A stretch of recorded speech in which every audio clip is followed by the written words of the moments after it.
Welcome to Wildmount. The year is 835 PD, or post-divergence. This continent is divided both by jagged terrain and political powers. The Menagerie Coast, a collection of city-states united under the Clovis Concord, monopolizes the southwestern shores and ports of Wildmount, thriving on open trade and cultural freedom. Beyond the Sirius Mountains lies the massive region known as Wynandir, bisected by the Ashkeeper Peaks. Eastern Wynandir houses the expansive wastes and turbulent badlands of Xhorhas, overrun with all manner of beasts and terrors, relics from the final battles of the Calamity that ruined that scarred landscape. Northward, you would find the Graying Wildlands, a lawless realm harboring a curse that has kept it unconquered by human hands. However, this story begins in the territory of Western Wynandir, within the boundaries of the Dwendalian Empire. Emerging 13 generations before, the Dwendalian Empire has slowly spread to encompass the surrounding societies of the region, absorbing the peoples of the Zemni Fields and the Marrow Valley, before finally conquering the Julis Dominion and taking the whole of Western Wynandir for the Empire. There will be no test. No. This is... let me continue. Under the rule of the current King Bertrand Dwendal, now in his 68th year, most are left to their own devices. You live as you did before. The crown only takes a tithe of what you produce and earn. You follow its laws, worship its gods, and bow to its installed local leadership. In return, denizens of the Empire are protected from the chaotic horrors and shattered evils that stalk the edges of the civilized lands. This accord has led to a prosperous century for the Empire, or at least the political elite. Tensions brew beneath the chafing watch of the Crown's Guard. Every temple is government-owned and run, and worship outside the approved idolatry is met with imprisonment.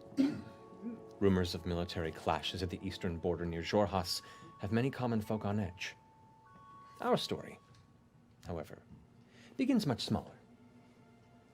Here in the southern reaches of the Marrow Valley, beyond the entry gates of the Wuyun Gorge, lies the small, rural town of Trostenwald. Bordering the blue waters of the Ustalok, this town came to prominence near the turn of this recent century, when the surrounding fertile farmlands were discovered to produce a unique type of grain and wheat, leading to a boom of breweries. When the glut subsided, 3 large families stood triumphant in the local business of fermented delights. Now Trostenwald thrives on their exports of fish, crops, and ale. Here in this sleepy trade stop along the Amber Road, a handful of wandering destinies slowly begin to intersect. We begin in the early hours of the morning on the day of Grissin, in a messy room on the 2nd floor of the Nestled Nook Inn.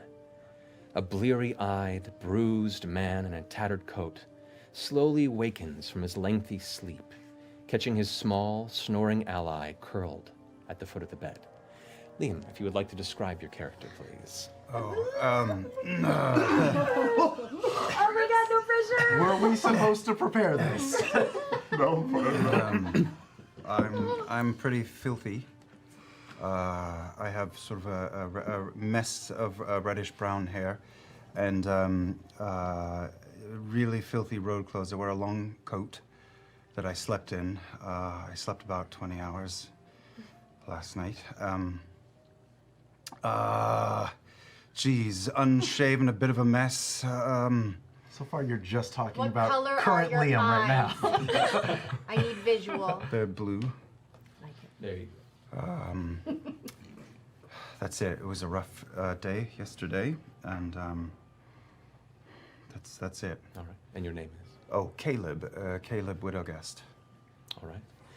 As your smaller friend curls awake, Sam, would you like to describe your character? Yeah. I am a little goblin girl. I am a goblin. So, you know, the green skin, the green hair, the yellow eyes. And she wears not great clothes, just like her traveling companion there. She kind of hides in the shadows a lot because she knows goblins aren't kind of welcome in this part. And that's about it. I mean, she's a little skittish. and right now, she's probably stirring awake as well, right? What's your name? Oh, not the brave. So Caleb, as you come to consciousness, you glance over and can see, slowly snoring and rousing at about the same time, Not's eyes blink open, her kind of slowly groaning face looking over towards you.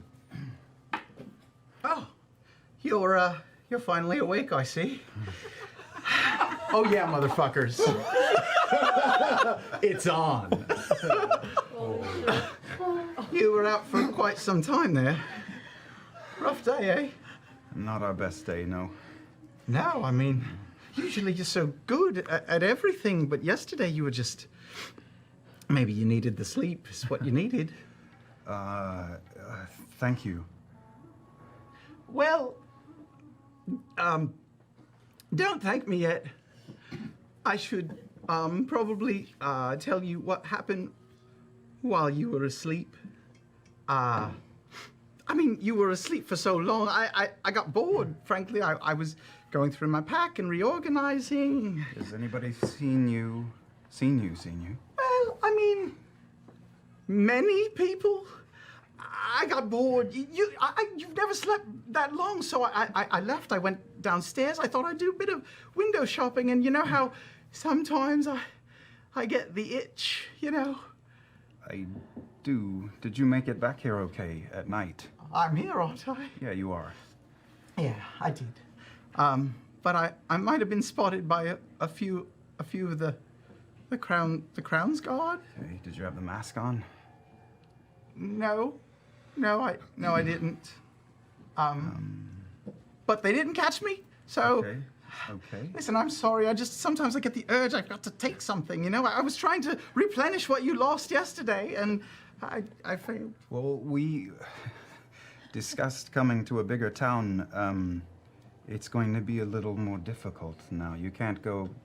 It was easier on outskirts. It was easy in farms, but we can't do that here. I know. I'm sorry.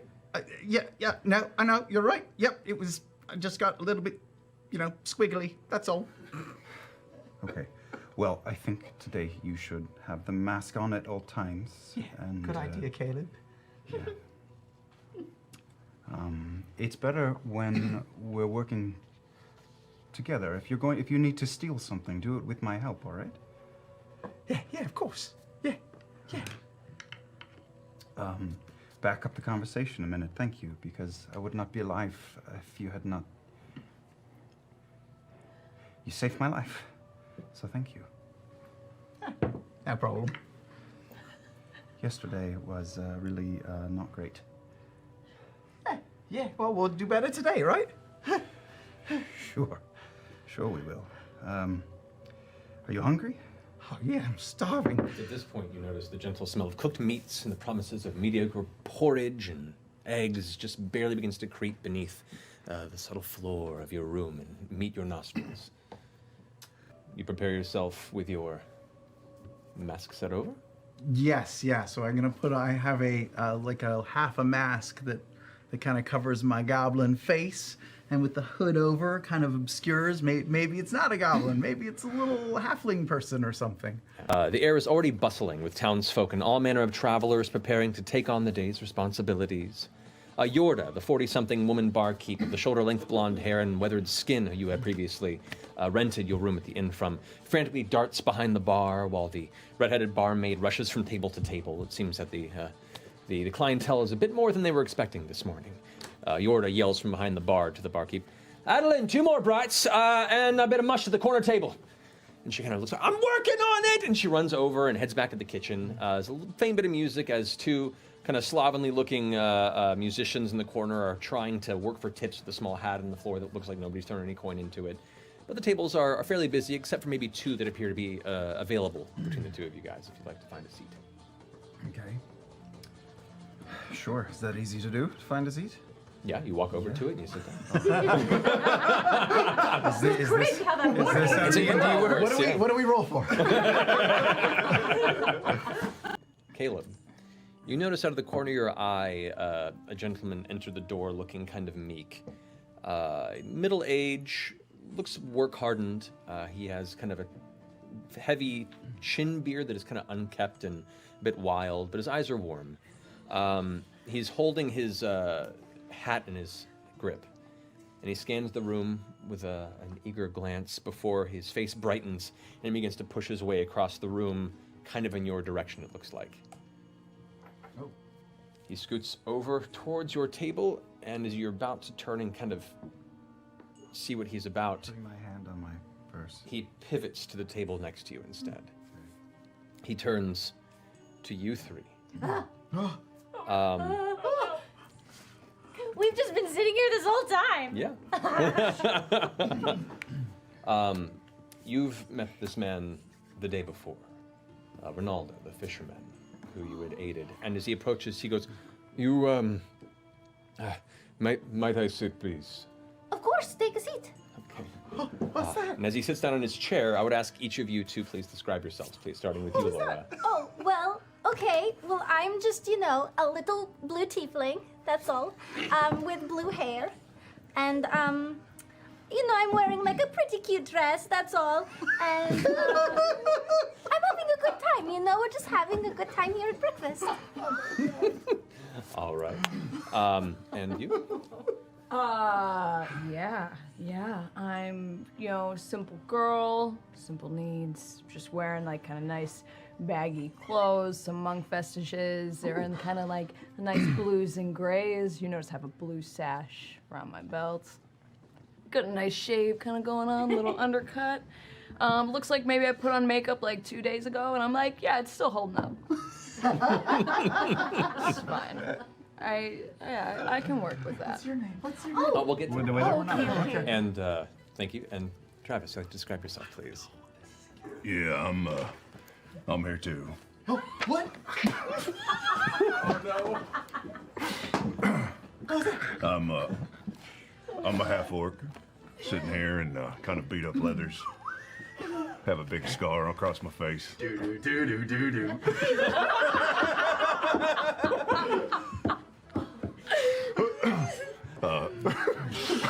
Green skin tone, and kind of got some like piecemeal armor put together and stuff. But my name's Ford. You're very handsome. I just need to tell you that. Thank you, appreciate that. Which, as Ronaldo sits down, clutching his hat still in his hand, says, "And I thank you for your time, Ford. And I apologize, I forget your names. Beauregard. Beauregard and Jester. Jester. Thank Yes. you. You all came when no one else would yesterday, and because of you, my daughter is still alive. Oh yeah, sorry for being like a pessimistic asshole, by the way, when you first came into town. Oh, that's okay. I'm We not live used to by things these like parts. turning out good. So You do well this side of the empire. Anyway, I won't keep you, but we spoke yesterday, and I didn't have much to give you, and sent you away with nothing but my gratitude. But I've been asking around the other fishermen in our lockspan, and we've put together a little bit of coin for your troubles. So, and he turns his cap over onto the table, and this catches your attention. You hear this clattering of coin. Your eyes kind of glance over, especially you, Not, and watch as he beeps this pile of what looks to be mostly copper and silver pieces with a couple of glimmers of gold. And as soon as it clatters across the hardwood table here in the center of the tavern, other faces begin to turn and kind of gather attention as to what's happening over here in the back edge. And he kind of takes his cap back and pushes it forward towards all of you. His kind of dirty, you can see cracked and very, very calloused fingers kind of shoving it in your direction before taking his hat and placing it back over his head. Did they That's all, so cool. those coins went all over the floor? All over the table. The table, okay.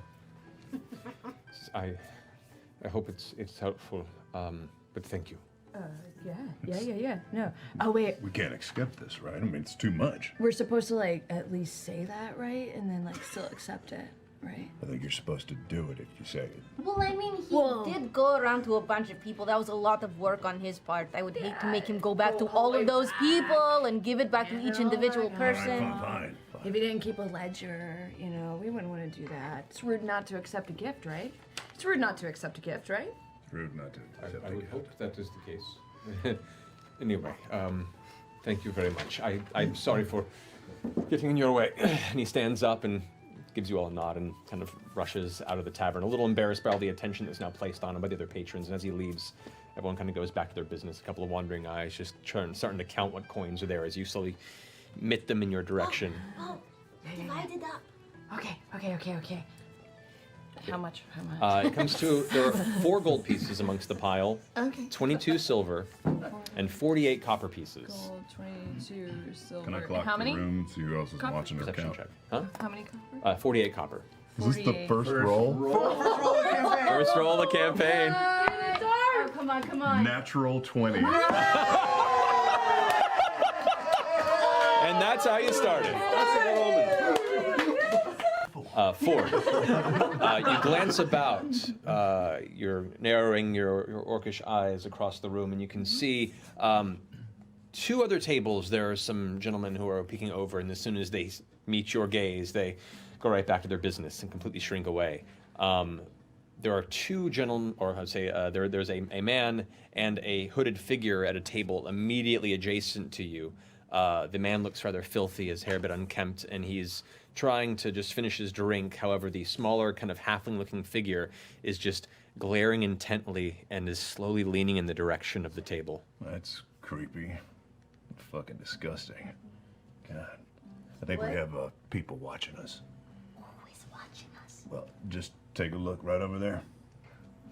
Don't arouse suspicion, but did you hear all that coin hit that table, Caleb? I did. It's on the table, though, so I think on the table it will stay. Yes, but we could follow them out. We could do the money pot. We could run rat food. We could do Prince and the Pauper to get it from them. We could try spider eyes. Any of those could work Are to you get guys staying here? This blue-skinned tiefling suddenly leans over to you at the table. Don't move. 7 silver Don't- for you. Don't move. Tieflings can only see movement.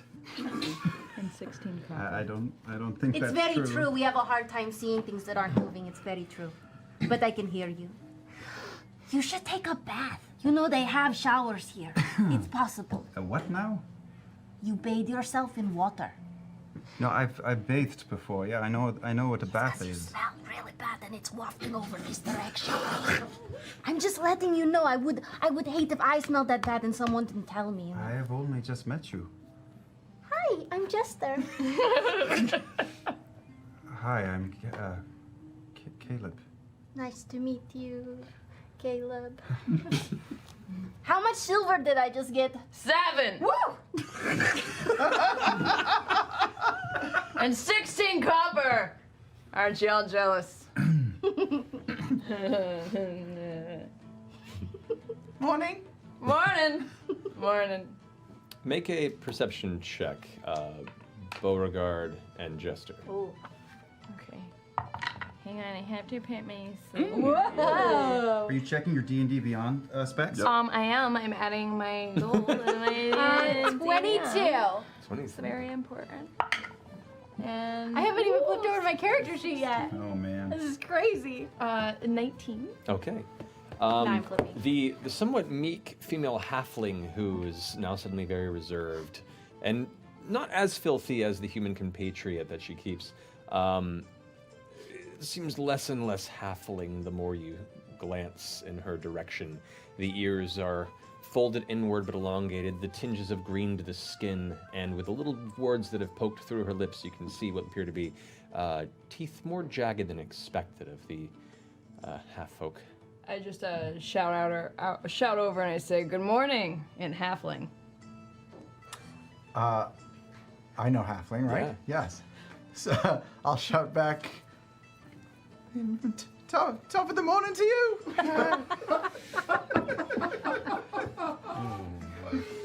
Would you like a coffee? Seems like I'd love to buy you a coffee. We've got free coffee. Yeah. Yep. I'll take it. Sure. Thank you. Being mighty fucking friendly, they were looking at our coin. Why can't they have been looking at me? Maybe they were looking at me. I didn't think of that. Yeah. Yeah. Maybe they were looking at you. I don't As wanna think of Jester said, you're handsome. Just, Yes. not. He said jest. I just thought you said my name is all. Oh, I said your name. Oh. Oh, they might have said your name too. Never mind. I don't never know. mind. We're good. Could I get another trust over here, please? Two, please, right away. Eventually, Adeline comes by and brings 2 fresh tross to the table and kind of glancing about at the unique tension in the air right here. Would you like anything as well? Oh yes, lots of baked goods if you have them, please. Pork belly if you have it. I don't think I've seen you eat anything other than pastries. I really like them. I'm kind of concerned for your well-being. It's fine. I'm not that concerned. Eat whatever you want. Thank you. I'll have a bacon, some, whatever. All right, pork it is. I'll be right back. She rushes off to the kitchen. You guys just continue to awkwardly stare at each other. I'm going to put my hand up and say quietly to Not, the money pot is not for them. It's not for them. It's for farmers. Okay? Yeah, you're right. You're Not right. these 3. Yeah, that was stupid. Yeah. Did you notice some whispering? With your perception rolls earlier, yes. But I said it really quietly. She rolled a 22. But she can hear my little whisper. I mean, I No, did you heard this. the whisper. You're not sure what the words are. Okay, And but I can see that you can they're see that they're definitely whispering being- about us. being Yes. mysterious. Okay, cool. In halfling, I'll say to whatever Bo. Bo. Bo for sure. It works.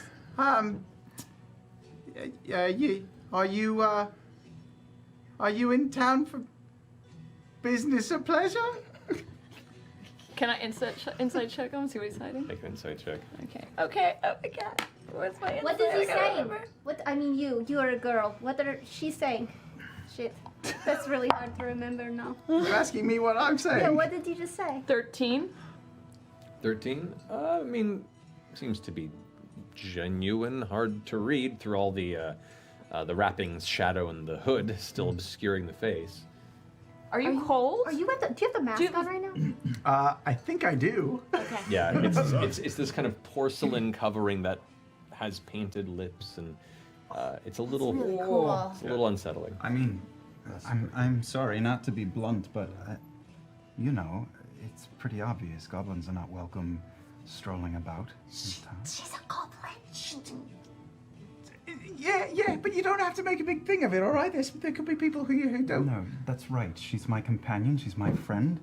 There's nothing to make a big deal about. That's why she's wrapped up. Just leave it, please. I didn't ask why she was wrapped up. I know. We're not making a big deal out of it. You're That's making a fine. big deal out of it. Somebody asked why No, she's wrapped nobody up. asked. Somebody said the words, this is Liam, why are you all wrapped up? Oh. No, oh, I asked if she was cold. That's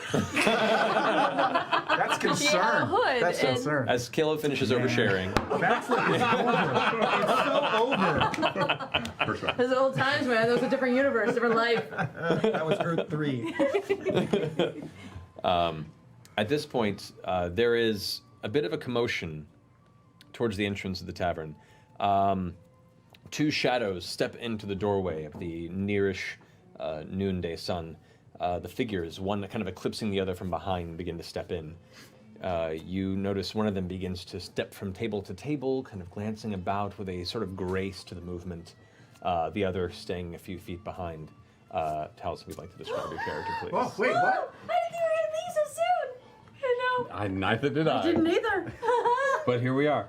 A damn it, Travis. A lavender tiefling with red eyes and curled, very pierced, extremely ostentatious horns that are just pierced with little gems and little baubles. He's got a tattoo that seems to be running up the side of his face, a kind of peacock tattoo that goes off into his very ostentatious, ridiculous, over overblown robes that he wears, and his 2 swords and pouch dangling at the side of his hips. He's very, very broad in his dress. So literal and figurative peacock. Oh yes. One of your characters? No. I know, mine. Who knew? And as this tiefling darts from table to table, a few feet behind, you see. Wait, did you say your name? No, I didn't say my name. No, it hasn't come up yet. Okay, so there is a woman behind him, taller than your average lass. She's very, very, very pale skin. She has, her hair is black that starts to turn white as it gets longer. It's matted, it's dreaded, it's braided. Her clothes are a bit tattered, but just sort of, she's a bit of a mess. And she has 2 different color eyes. One of them is sort of a light greenish blue, and the other is a violet color. And she's very sort of, very standoffish, hunchy, arms folded. You watch as these figures slowly move from table to table, the tiefling engaging in some distant conversation, and then leaving a slip of paper, and then walking to the next table, gauging the atmosphere, not leaving a slip of paper and quickly moving on, and then eventually your eyes meet what looks to be 2 tables with a very motley crew of individuals that are both kind of awkwardly avoiding their own tension and currently trying to figure you out. Can I tell where are they in the dispensement of the coin? Can I tell they have a little coin on them? Did I catch any of that? They've completed it, distributing it, so yeah. you don't see any coin, unfortunately. Well, I don't believe I've ever seen a group of people more in need of a good time in my entire life. Monomock Tiefling of the Fletchling and Moondrop Traveling Carnival of Curiosities. If there was ever a group of people that needed a good time to go out, have a laugh, see things that you have never seen before, and my God, take my word for it, 1 month's time, people will be buying your ale to hear the tale of what you saw at the Traveling Carnival of Curiosities this night. We saw your tent going up. You did. We did. We were actually gonna go without the flyer, Yeah. but like, now we also have a flyer. It's just 5 copper. At steel, it's 5 silver. It would be a steal. 5 gold, worth every penny. But if you've got the 5 copper to spend, we would happily have you all. Oh shit. Do you perform? I'm less of a performer and more of an intermediary for these parts. I do on occasion perform. I can read fortunes on occasion. I was going to ask if you read fortunes. Can you do one now? I knew you were going to ask that. Oh my gosh, you're so smart. That's what they told Look at me. this guy. He knows everything. I don't think. I'm going to sit down at the table. Okay. He goes and sits down at this table, finishing his presentation. One of the barmaids kind of comes up to you and kind of looks up. You standing almost a solid 7 inches taller than her. As Adeline goes, Miss, can I get you a drink? Yes, can I have a drink, please? Just some ale. Coming right up. Any preferences for the families? Bombach? Stay clear of Bombach. They're dicks. It's kind of true. Just a big. Hasseldorf then. Yeah. All right, I'll be right back. And she wanders off. Well, who has coin for a fortune? Do you know my name? What is your name? Jester. I know your name now. What is your name? Oh, my name is Molly to my friends, and we're friends now, aren't we? Pleasure. Molly? Molly. Look at this guy. Molly Mock, Molly for short. This is Yasha, she's the charm. Hi, Yasha. Yasha. Hello. Yasha. Now, would anyone like a fortune read? I would love one. Do you have coin? Yes. How much do you want? 2 copper. 2 copper. Okay, I just got some copper. Here you go. Mark down your 2 copper. I am taking this in. All right. I'm going to try and do this. Okay. Oh my gosh, really? You doing something? So, as he pulls out a small set of cards and begins to shuffle them at the table. Go ahead and roll an insight check. He's really quite good. You all should line up and get your fortunes told. Let's do a 16 there. Okay, so you get just the brief conversation here. You get a pretty solid read to the excitability, the eagerness, the exorbitant interest in just getting in your face that this person wants. Any fortune you tell would probably suffice. Go ahead and roll a sleight of hand check as well. Look at this fucking game. Also 16. Whoa. Yeah, and you feel pretty confident that her eyes are locked onto your eyes at the moment and not the deck as you set up a proper reading. And the cards are shuffled, they're set, you place them before you, and you may give your fortune.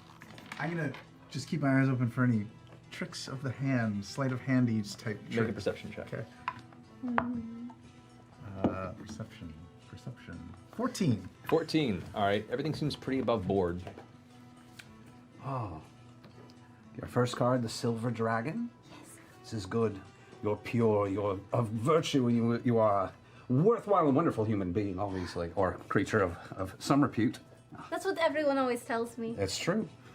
And heading towards the anvil. What is that? And is a destiny forged.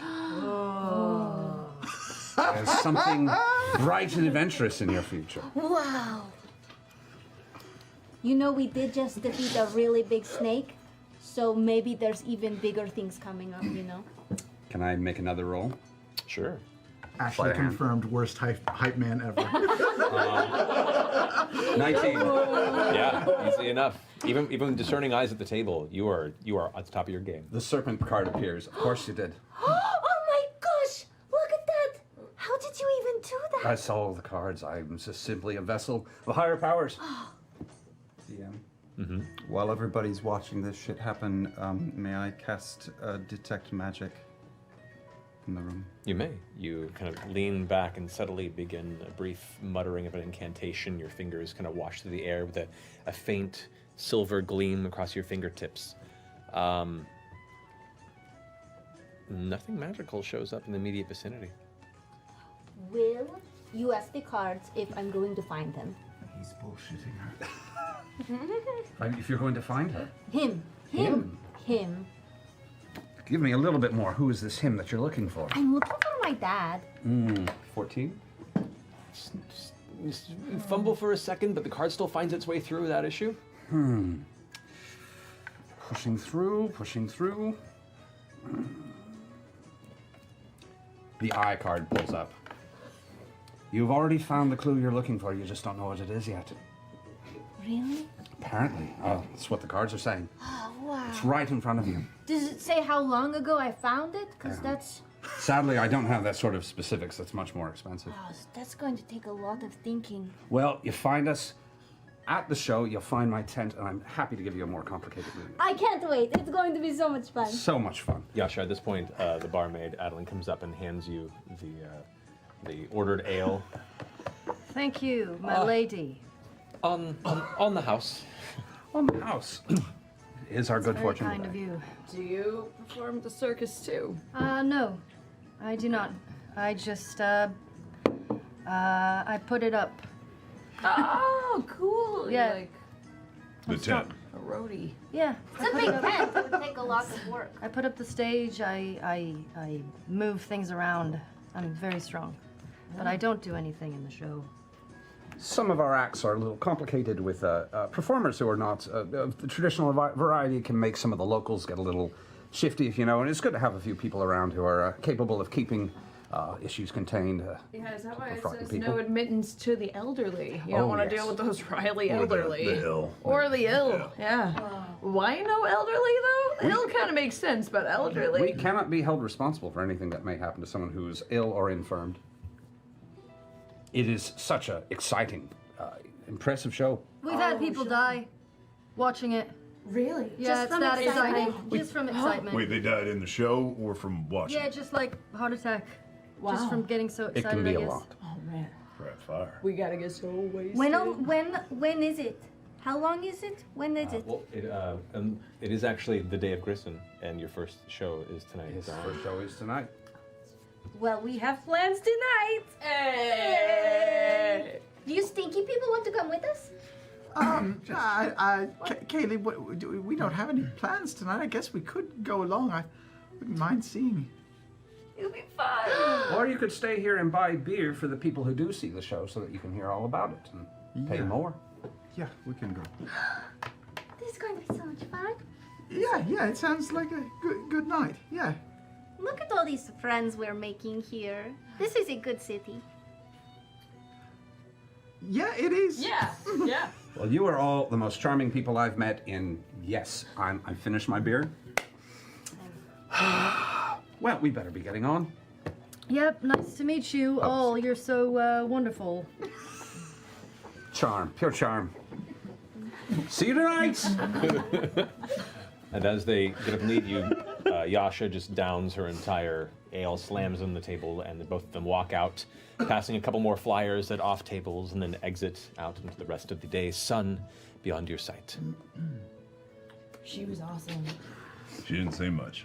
That's why I liked her. Really cool.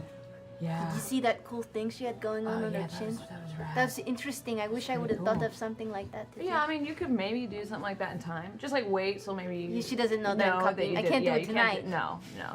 Yeah. Wow.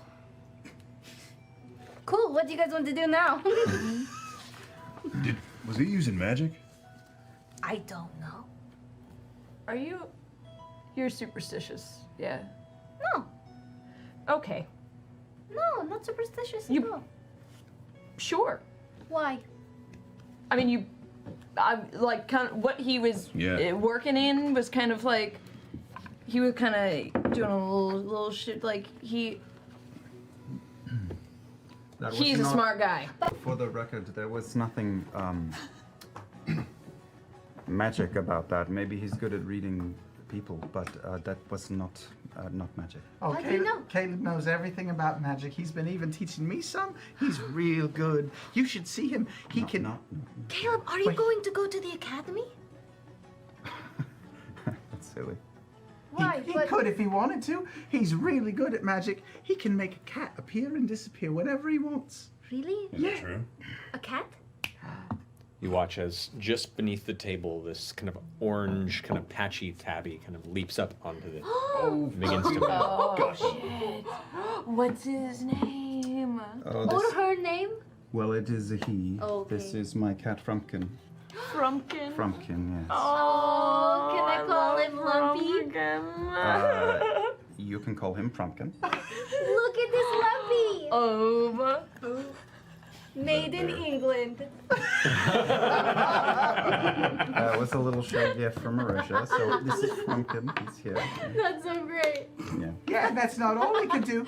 Caleb, tell him all the stuff you can do. It's You know really why? impressive. Sometimes less is more. I can You do know. things too. With magic? Yeah. Like what? Like, Not to me, not to me. Like, oh Yeah. gosh. Okay. Actually, these both. I'm going to use thaumaturgy, and I'm going to make all the windows in the place like open up really fast, like crash open. Okay, you watch as 4 of the nearby windows slam open with a sudden burst of wind, and all the various bits of torchlight that light the deeper, kind of more shadowed corners of the room suddenly darken and flicker. The music suddenly comes to a stop. Everyone kind of holds their position and kind of glances over to the table where you're all sitting. Jester, don't you remember us talking about keeping a low profile? You're right, I'm sorry. I use thaumaturgy and I close all the windows. They all slam shut a second time. The light flickers and then brightens back to its normal place. Everyone. Ta-da! Yeah! Yeah! Come see me tonight at the carnival. I'm really good. One really crotchety looking guy in his like early 50s with a super underbite, probably missing most of his teeth, just goes. I telepathically tell Frumpkin to jump up and sit in the lap of the woman in the monk's robes who just made a big scene and hopefully keep you occupied with being kinked. Okay, as soon as you sit down, Pumpkin leaps into your lap and starts like purring and rubbing up against your hand. Hey, buddy. Oh. Look at this kitty. likes me. Sure, right now. Is he this a likes you. real cat or is Oh, this like no. a fake cat? What do you mean a fake cat? Like a magic cat? He's both a real cat and a magic cat. Is he an illusion cat? Do you feel him? Could you put him over there? Are you allergic to frumpkins? Well, just Oh cats, no! But he's a magic cat. How can you be allergic to magic Yes. cats? I'm pretty sure he's a real fucking cat. He's one of those hyperallergenic magic cats. I mean, I don't know what the 5th edition rules are for. For allergens? as far as you know right now, yeah, he's having an actual allergic attack. A minor one, but. I walk away a little bit from Ford. Okay. Well, you're both magic users then? Yeah. And It's so really is fun. the larger fellow? Well, I mean, a little. Yeah. I mean, he's learning. He's getting really good at it. I'm trying to learn more. Yeah. You should have seen him. He disguised himself the other day, and it was like, Thanks, Chester. Yeah. She's better at it than I am. We're trying to make our way up to the academy to, get a little bit more learning done. well, he's going to learn. I'm not going to go to the academy. Yeah, Whoa. this academy place kind of keeps getting brought up. Well, yeah, it's the place to be. Okay. Yeah, I mean, you, What's what? I'm sorry, what academy are we talking about? Solstice Academy, you know. The what? Solstice? Soltris. Solstice? Solstice. Yeah, that's A one. Soul Train Academy. Yeah, that one. Yeah, it's a very fancy place. You They know. teach it. you magic. I have heard of it. And you have arcane talents as well. Yeah. Why? How long have you had yours? That's a tricky question. I studied when I was younger, and then I gave it up for a while. I've picked it up again recently, so it's all book learned though. Wow. That's cool. This was a good way to go for your first, like, A freaking cat. cat. This is kind of therapeutic. It's kind of making me feel better. Just about life in general. He reads lots of books, Caleb does. He's very smart. In fact, should we go looking for more right now?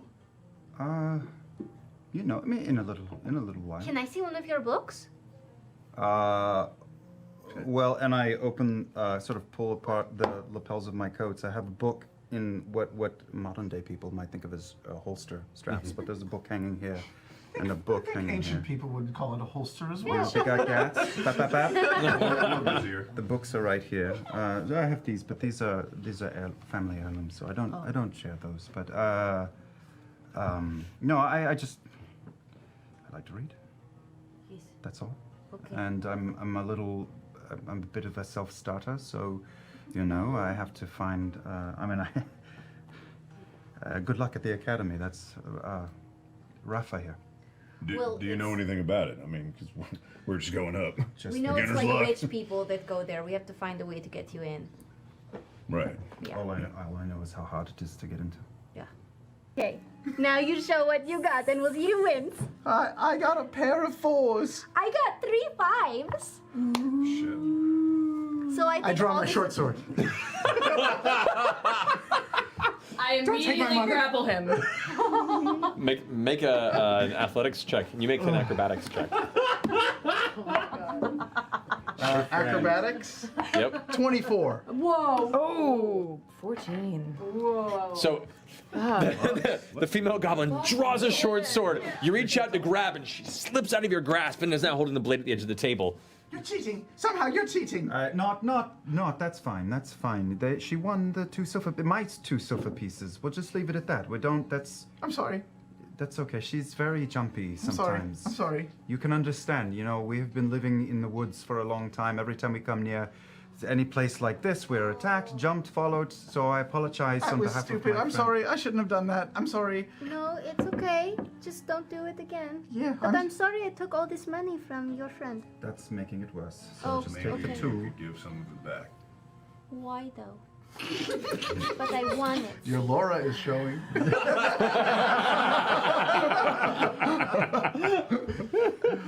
Tell you what, I'll give you none of it back. I can't. That's no. Okay, No, here's I one ins- I silver insist. back. I Really? insist. Okay, He's right, but he's right. I You should insist take- all the No, way I back. insist. And I then insist. okay, You should all right, take it. fine. It's mine. Thank you. Yay. I need another drink. A round of trusts for both our tables, please. See, isn't that the most fun? It's fun. Yorda looks over and goes, any preference of family? Not Buckbaum. On brand it is! I'm impressed that you stuck to taking a guy's money in a training game. Right? That's Yeah. Oh, wait, is that bad? Well, you know. Oh. Well, I Training only game. learned like last night, you guys. What is a training game? just meaning when she was teaching. her People the- took her the my game. money when I was learning. It's fine. It's water under the bridge. It's fine. It's all right. Another round is brought to your table. Now I feel You guys bad. can share a solemn post-game drink amongst You yourselves. can feel slightly worse. There's a drink on me. Oh, jeez, now I'm definitely giving you your 2 silver back. Don't worry about it, man. She's just a couple of wild and crazy guys.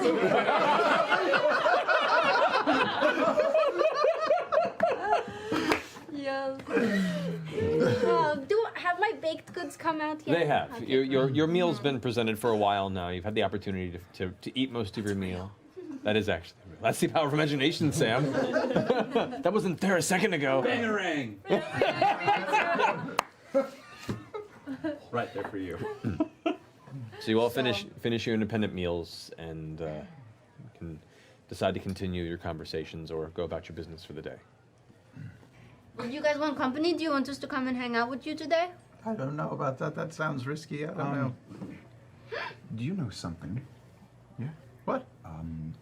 I shockingly think that's not a bad idea.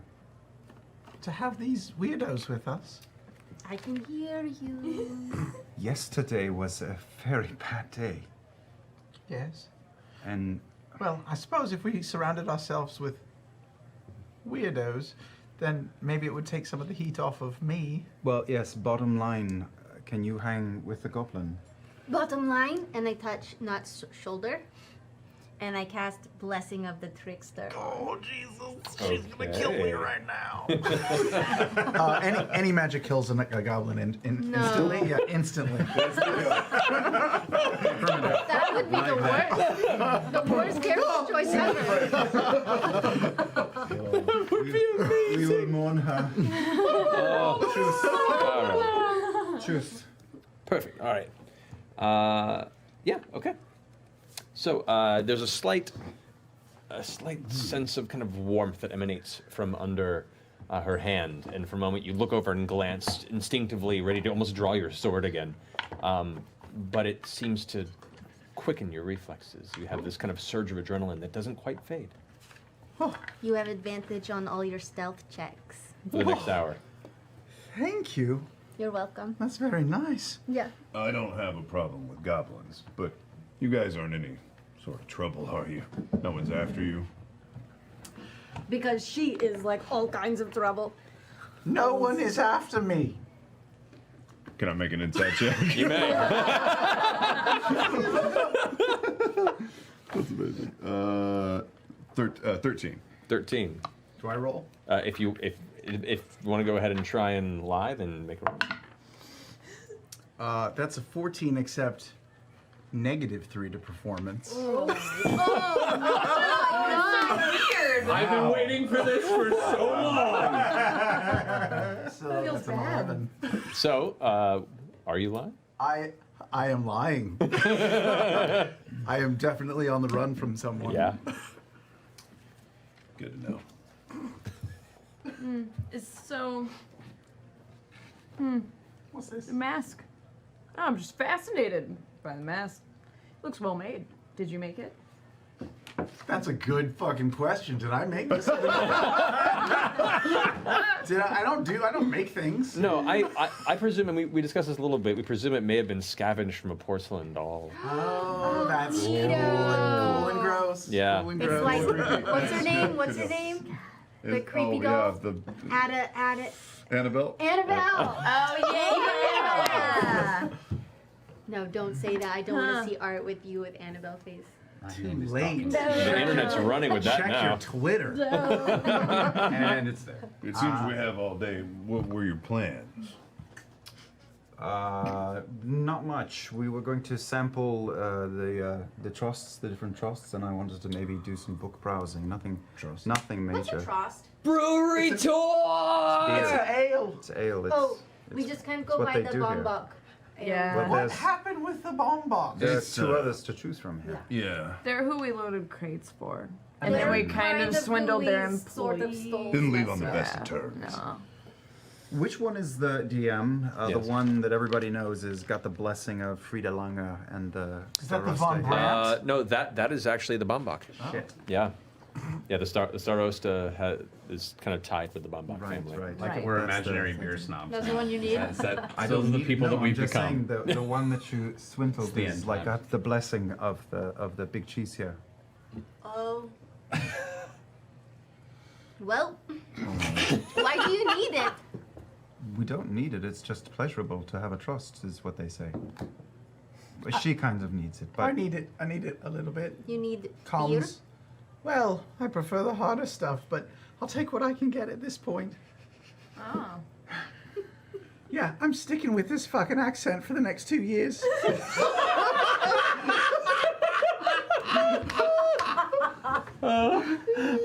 Laryngitis every Friday.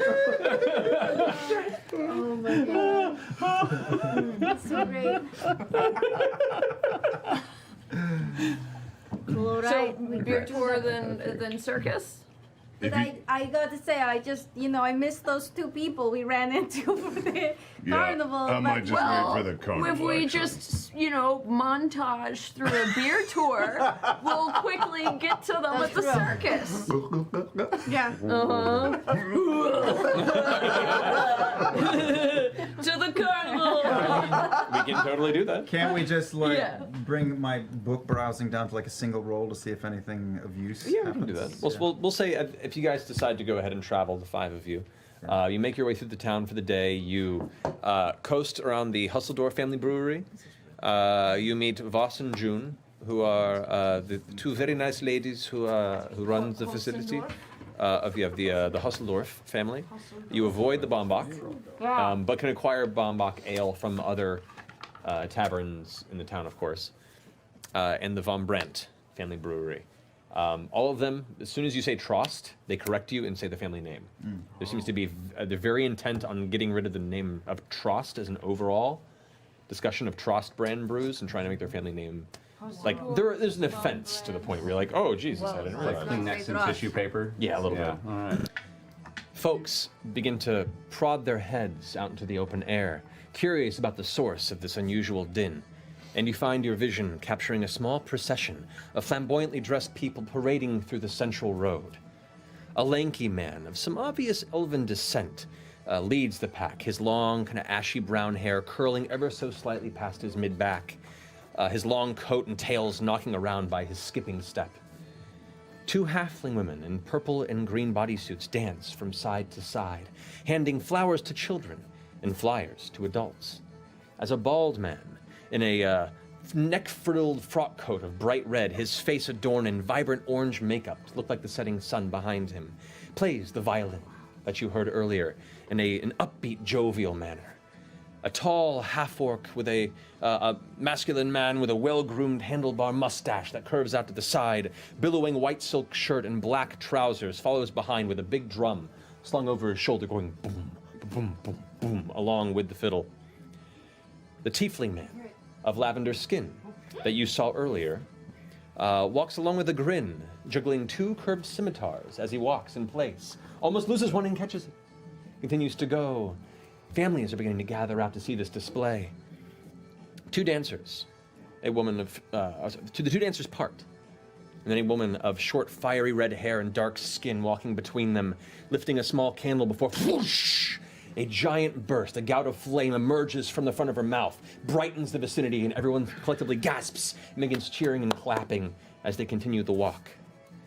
There, to the back of it, you see the rather burly-looking pale woman, arms crossed, just following behind and keeping an eye like a security guard to ensure that no business gets out of hand. The gasps and the cheers begin to follow, and as the procession continues down its way, the families and civilians begin to gather and follow behind. as the last bit of the sun sets behind the mountain range, the torches glowing, the procession curves through the center of the Lockward to the edge of the Ustalok itself. Through the fishing village, more folks begin to gather. Do you all follow? Yeah. All right. And I cast Blessing of the Trickster on you again, just in case. People following the parade, you see faces eager for this fresh form of entertainment. Children laugh and chatter excitedly, while the Crown's Guard, in their familiar bronze and vermilion uniform, try to maintain order between themselves, being quite curious or visibly mistrusting of these hooligans that suddenly have usurped the evening air. The procession continues toward the eastern side, out along the southern edge of this Lockward, to the Ustalok southern place, towards the new, completely constructed, large, dark blue tent. Lengthy streamers of white and silver flap with the cold winds from the top of the structure. As you guys walk, you watch as the horned tiefling you had approached earlier slowly saunters up to your side, you recognizing these individuals you had spoken with earlier. I go, Molly! Molly, hey! Oh, it's my Hey! favorites. Hello. It's us. We game. I'm so glad you all came to see the show. It's going to be great tonight. It's gonna blow you away. The hype continues. So you're gonna love it. First show of a round's always the best, without fail. But we're the best seats. Well, I'm always partial to the front. Yeah? Okay, then you're right in it. If something goes wrong, it's nothing between you and whatever terrible, bloody mess is going to happen. It's just the best. What? Nothing. You're fine. It's gonna be great, but before you go in, I do have to give you guys a pat down because you can't go in with any weapons. At this point, a voice rings out behind you, and you see as the Carnival Master Gustav kind of glances over his shoulder, goes, you two, skip ahead quick. We need to go ahead and set up. Looks like we're already having quite a few people excited to come here. So at the door, interior to set up. Meet us at the front. Actually, you know what? You'll be on guard duty. Need a little extra change on the side. Guard duty it is. All right. Folks, excited for your patronage as he spins around and addresses the whole crowd now. Says, enjoy the night air, walk slowly. We need just a moment to set up. And the half-elf man kind of bows and tips his large, it looks almost like a top hat, but it gets floppy towards the top and kind of flaps forward and puts it back on top and begins sauntering, continuing the music, but picking up their pace to get ahead of the crowd as they draw you all slowly towards the exterior tent. As you guys begin to approach the outside of this large, dark navy tent, people are being inspected and ushered through by the well-groomed half-orc on one side and the pale woman, Yasha, who you met for a second time approaching the outskirts of this carnival, with entry fees being collected by both as people begin to pass into this large structure. A few feet off to the side, you see a small crowd gathered around Mollymock, who is sitting atop a small blanket and has cards splayed before him, a similar set that you saw Jester toying with earlier, and a farmer sits across from him, listening intently.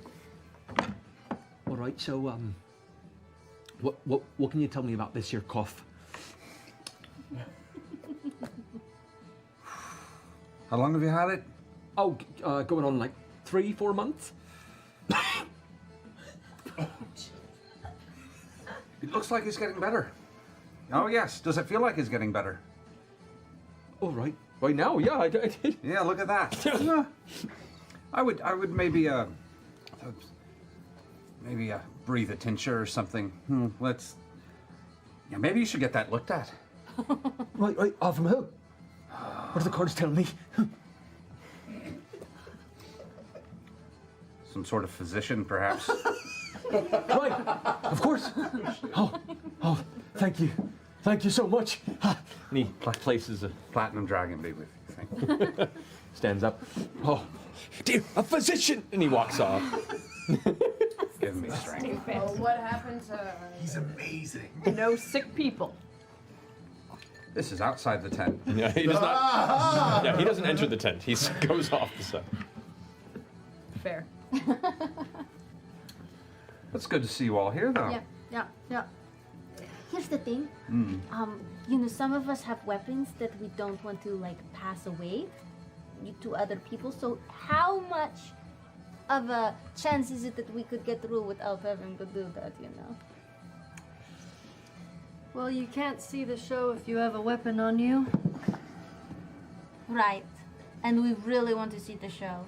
But you know, we are really good at security. Like, all of us are really strong. And, you know, we could fight things that came up too. So maybe it would be best if you don't take our weapons and then we can help. Actually, here's the deal. We'll make you a good deal. You waive our entry fee, and if anyone needs to be kicked out or any security needs to happen, we'll help you out. Like deputy bouncers? Like deputy bouncers. Well, see, the funny volunteer thing about that, bouncers. though, is that's my job. So... Sure, I'm not discounting. Do you want to hire us? No. You would be like our boss. You know, have you ever wanted to be a boss, like in charge? Well, I We am. could ask you for like days off sometimes. A heavy, kind of greenish gray skinned mitt slaps onto Beau's shoulder as you glance over to see the large, well groomed half orc man standing there. No, I'm terribly sorry, but we've got it taken care of. If you wish to pay entry, you can, but the rules are the rules, so sorry. Do they get stored in some sort of locker or something? I hold them. You hold them. And if you want, I can stand right next to you guys. You can keep your eye on me the whole time. She's very trustworthy. That seems fairish to me. Yeah, sure. Does that seem... All right. I Thanks, look at Bob. him and I go as I take his hand off. What's your name, by the by? Beau. What? Good name. Thank you. Well, that's funny because your name is also Beau. Really? You didn't have to like. Maybe let me choose when to tell No, people. no, I'm curious about this. How do you spell your name? Oh well, it's short. It's short for Beauregard. Oh, mine's just B.O. Done. That's unfortunate. I mean, it's great. Did kids make fun? Never mind. It's not inaccurate. He kind of flicks the side of his mustache. Yeah. Pride.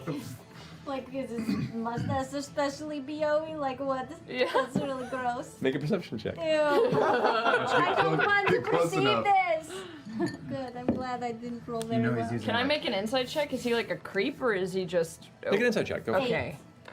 8. Thankfully, you're not in proximity enough to catch a whiff of his mustache. You know he's Natural using, like, 20. Natural seal 20. lard. Okay. Interestingly enough, he seems very well put together, and he seems like he's just fucking with you. He's having fun, and he's messing with you, and Okay. he's just casual and confident, and actually pretty well groomed. Okay. He doesn't smell, and he seems more just enjoying the discourse. It's funny. See, my name's Beau because my parents wanted a son. Well, if it helps with any other confusion, Yeah. call me the Breaker. Oh. Well, if you see the rest of the show, perhaps you'll see why I got my name. He kind of cracks his arms. Too? I am. I was Towards indeed the in the show. But no, Really? no, Oh, yeah. see the show. Well then, pay up. You see now the crowd's like starting to like queue up behind you pretty heavily, and he's like, Besides, if you're going to enter, we gotta get through the rest of this riffraff. Do you wish to join in? Well, I pull. all I have is a dagger, but I just hand it to this Yasha. just one dagger? Okay. I promise you I will give it Having back. need for more. Yes, here you go. I promise you I will give you all of your weapons back. All right. Pinky swear me, Yasha. I don't like... Yeah. Oh my Now God. we're best friends. Okay. Here's my sickle. I will return it. I have a staff, but I also kind of use it like as a walking stick, so I'd really like to keep it on me. Can you not walk without it or something? She has Is a it really just- bad limp. I just, sometimes like I get like a little twinge, like a little disc issue. Can you hand me your staff so I can watch this? I want to see this limp of yours. Purely for my own entertainment. Are you patronizing me, Molly Mock? No, I'm hoping that you're going to patronize us. Can I keep my stick?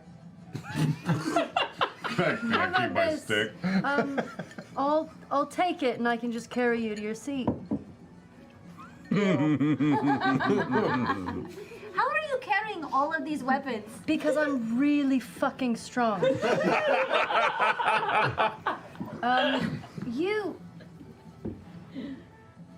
I give him a pat down? Because you. Sure, roll an investigation check. I'll give you advantage because you're really good at I it. open up the coat just so you can see the books. I don't think I find anything. Well, 2 books. 12. You find 2 books and a modicum of change and nothing else on him. He's actually pretty sparse as far as collectibles and keepsakes. I just thought your chest looked rather square, so I wanted to see what was happening. Practically concave. Is it concave or convex? I forget. Concave. Concave. Convex would be funny.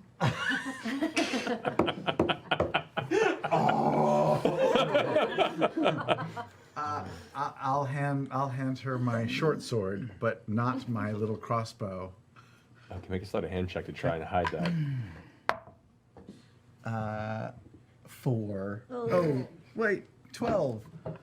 We have advantage on that technically, right? This is dexterity checks. Well, did you give me dexterity or just stealth? How does that work? I think it's just stealth checks with the blessing. Let me double check that real fast. Ooh, we're going to the book. What the heck? We're playing first edition. No, right? it is stealth. You're correct. Yeah, it's just stealth checks. You're sorry. Yeah. So Sorry, no. I wish So, yeah. I wouldn't have said it and then you could have had advantage just then. But I'm not a cheater. No, you're not. Sorry about that. Hey. So yeah. Out of game. You see him like slowly pocketing this crossbow. No, with no. Little girl, I'm just a little girl. give me your other weapon. This is a toy for little children. All right, here. I'm sorry. Are you keeping track of what goes with what person? Because it's a lot. She's very good at this. I'm very good. All right. I just drag, not like 5 feet over. That is 2 strikes against you. I think we should really just sort of enjoy the show tonight. All right. Okay? But what if someone attacks us? Well, I will handle that for you, okay? All right. Also, little girls don't tend to tell people they're little girls. It's my first time. When someone is a goblin in the middle of a town with people who hate Stop saying goblins. the word goblin. People are going to hear you. I mean, she's kind of right about We can hear it right now. Well, technically I dragged her away, but you know, D&D is funny with what is known and not. I heard you over the earring. All right, R.I.P. Wait, I didn't get your weapon.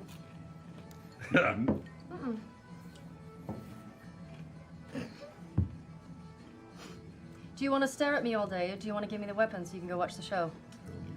It's an interesting choice. It's not really a choice. Sure. And what do you pull out? My falchion.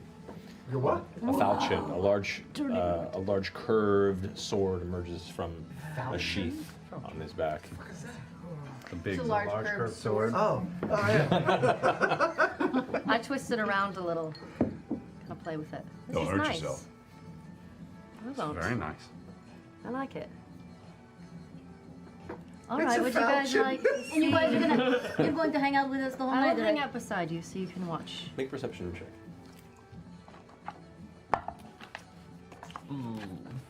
11. 11, that's enough. As she spins the falchion around, you notice that affixed to her back in uncharacteristically clean leather towards the rest of her outfit what appears to be a slung over sheath and a very large bladed weapon, larger than your falchion affixed to her back. I just like how everyone says falchion. It's a unique word, isn't it? It's pronounced felching. I'm going to pick up my cards in a very specific order very quickly and start stacking the deck. Okay. All right, well, if you want to follow me, I'll take you to your seats and I'll stand beside you the whole time. Thought you can lead the way. Hey, Jester, before you go, Yes. well, tiefling to tiefling, and thank you for keeping this rabble in check. Well, of course, you know, they're a lot to handle, but... One on the house. And I pull 2 cards. Yes? What are you telling me? And I pull the moon, and I pull the shadow. Does this mean anything to you? Oh, yes. Well, think about it. Put it away. All right. Bo, Both her and the half-orc turn to you. We're, Little one. we're trying to. I just go over and I fireman style over my shoulder. That's right, she's carrying it. You said Since you carry. can't walk. Oh! Just carries her right in. And Perfect. I turn like back to them and to the rest of them. I'm just like, Such grace, such form, such dignity. The birds are out At which already. point the other Bo the Breaker, goes ahead and collects 5 copper from each of you as you pass through. So mark off 5 copper from your, except for the 2 of you. You guys are part of the band. If I skip around, can I be part of the show and then I don't have to pay? Weirdly, being part of the show means you strangely pay more. I'm not entirely sure how that works. Not you have 5 copper. For you, Caleb, I do. No, I'm not asking. I was going to help you, but if you have it, you're good. No, you've been spotting me all day. I'll take care of both of us. Molly Okay. That just is adorable. I know. Highly entertained. I like her. I do too. You don't have it. So stepping in to the interior of the tent, the rocky floor filled with grass and dirt and various just flattened groundscape on the outskirts of the Ustalok. You can see a thick, heavy tarp-like material hitting the very edge where the heavy dark blue cloth hangs from the sides of the tent you're within. You can see where the seating is guided across the floor. And there, already in a very packed room, you see a few dozen townsfolk that have begun to gather in a semicircle. There's the entrance flap of the tent where you guys are walking in. As soon as you walk in, you can see a central pillar, a heavy column of wood, a tree that has been completely rounded off on all sides, held aloft to carry the top of the canopy of the tent itself. And across the way, you can see a larger flap tent that is currently closed that appears to be probably the performer's entrance. You can see above you 4 hanging lanterns that kind of glow with, seems like a flicker of light, but the pattern to them is consistent, to meaning it's not probably natural flame. Children and people are beginning to mash around the sides, and the space along the edges of the interior of this tent is starting to get a little cramped. Where do you guide them, Yasha? Did you guys want to sit in the front row? That's what we were told Yeah, is the best really seat in good the seat. house. Sit in the front row. So there's like, if you consider a semicircle pattern here, there's, if you're entering, you can go front to the right, front to the left, front to the center, and anywhere in between. Where would you like to be currently sitting? Front and center? Or do you want to be on the sides? Front and center! Take him to the front and center. Front and center, okay. I'm going to keep my hand on my meager purse for the evening. Okay. As soon as I sit down, I'm going to pull out my sketchbook and draw the moon and the shadow card that Molly showed me. Okay. Moon shadow. as we're walking over, I say, "Hey, Yasha," because I was kind of totally on your shoulder. Heard you talking about my friend, Jester. Oh, shit. Yeah. I didn't mean anything by it. I just. No, dude. No. She's never mentioned a significant other, so I mean. Oh, I'm not looking for anything. I just. Will you hold me through the show?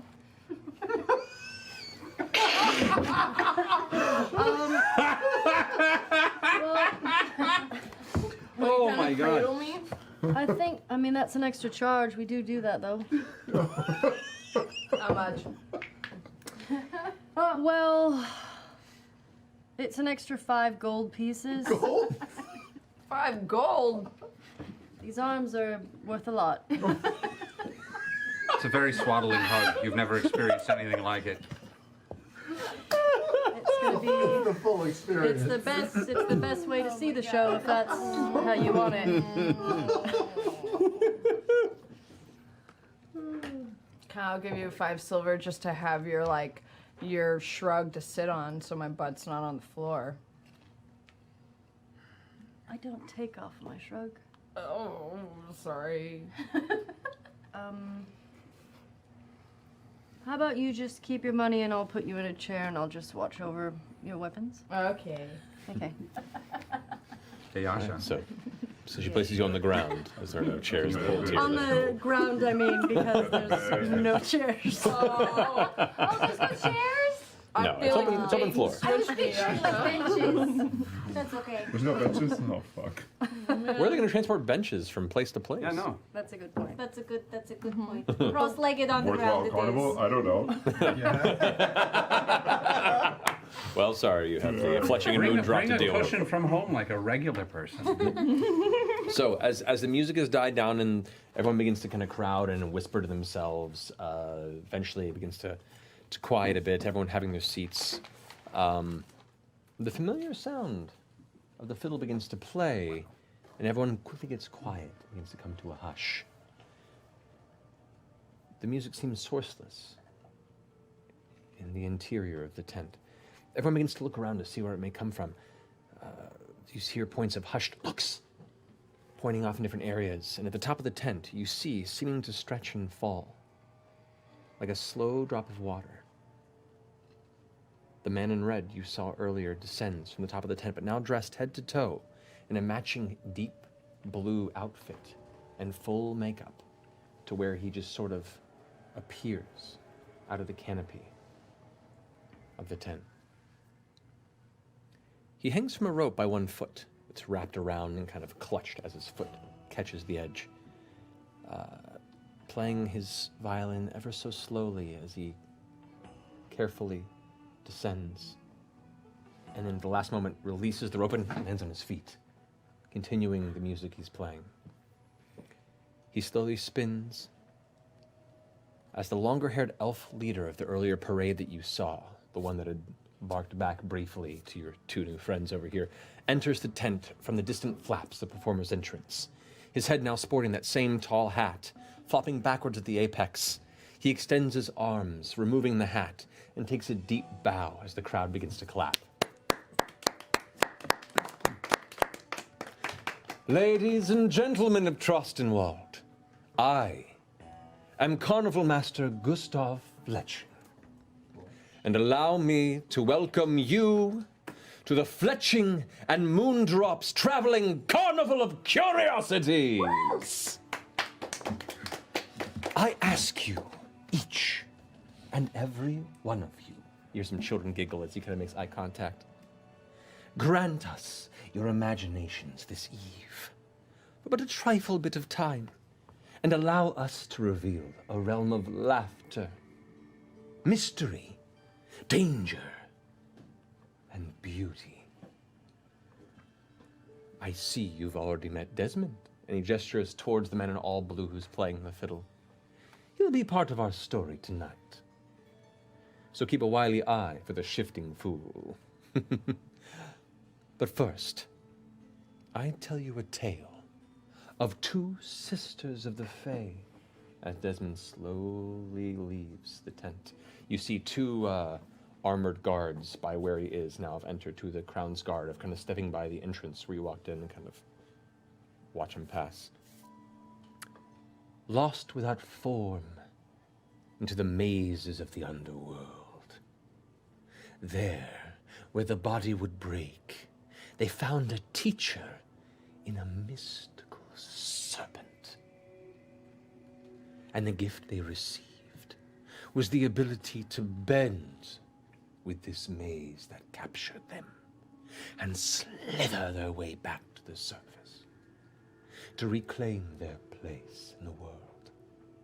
May I present to you Mona and Yuli, the Knot Sisters.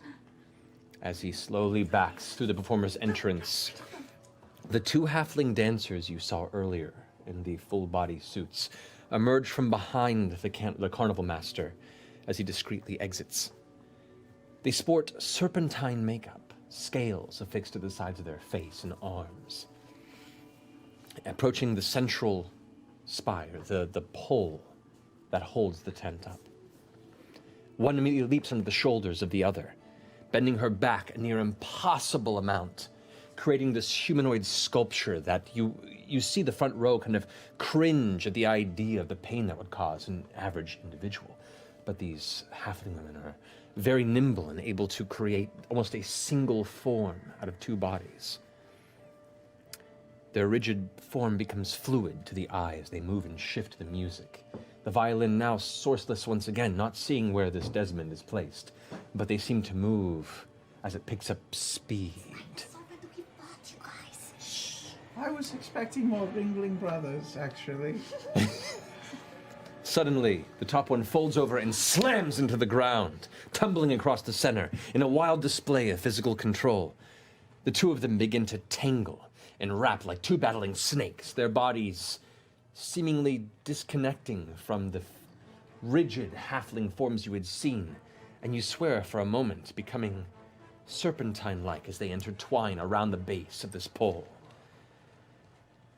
It's beautiful and violent at the same time. It's off-putting. And watch as they curl around the base of this pole. The lights above begin to become a dull greenish blue and to get darker and darker, presenting this imagery of the underworld. One by one, they silently tell a tale of struggle, crawling across one and the other, one at a time, using their serpentine-like forms as this extending ladder, folding over each other as they use every muscle in their body to cling around this pole and ladder step up like a snake. It's a very strange but alluring sight, and you can't help but notice that you forget that these are two halfling girls, and you find yourself pulled into this wordless story they tell of climbing back to their place, to the surface, towards the dark sky of lightless blue cloth, as the baubles that contain the interior light of the tent begin to glow brighter and brighter. Their climbing become more fevered. The two of them, arm into arm, leg into leg, rolling up and swirling, until eventually at the apex they grab each other's arms around the pole before spinning downward, back to back, legs outward with a rapid pace, the music coming to a full crescendo. Like a maypole, they both curl and twirl and then tumble to the ground before the audience with a flourish, arms in the air, and the audience erupts in applause as they both begin to back away with smiles on their faces, nodding to each other. Gustav emerges once more from the performer's flap. The fool appears at the back entrance again, taking an ominous tune with his violin this time. His outfit no longer blue, but deep set black. The hanging lights darken once again as Gustav takes the center stage. In a flash, beyond the ash, the gods all went and gone. The darkness came to grasp, reclaim, and suffocate the dawn. Suddenly, out of the darkness behind him, a burst of flame lights the room. But from that night, a burning light doth keep back shadow's bane. Her strength to fight will set alight the morning sun again. Ladies and gentlemen, I present to you Orna, the Fire Fairy. And Gustav leaves the tent once more.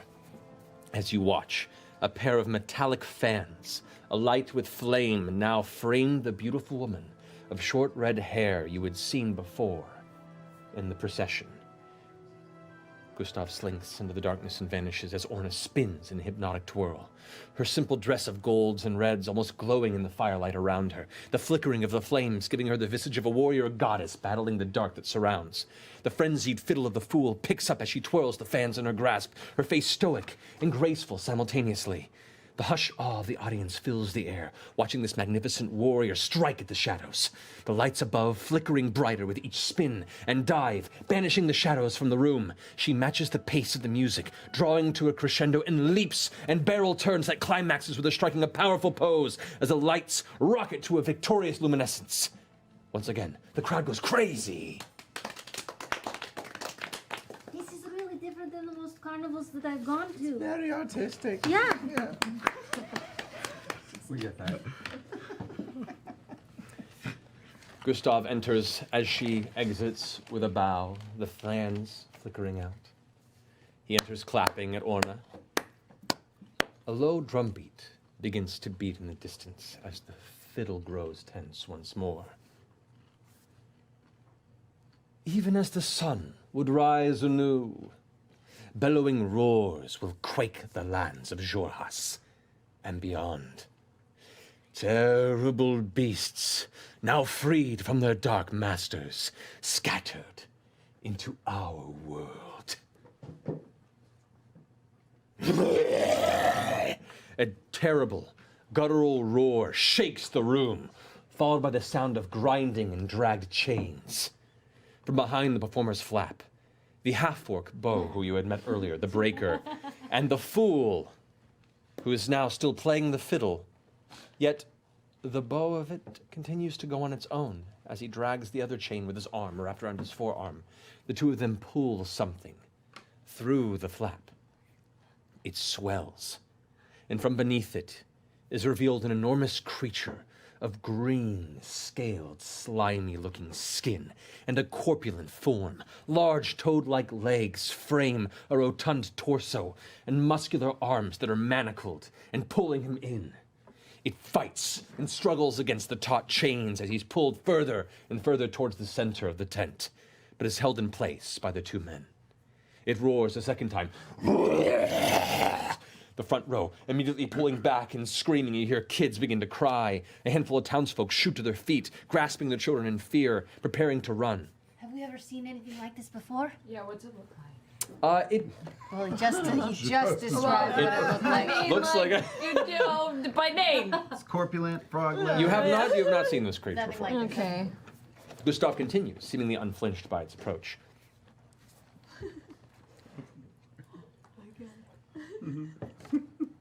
The devil toad crawls hungrily Okay. But what does it look like? into the land of the free folk, lording over nightmares, as they say. And what truth lies behind the eyes of this beast?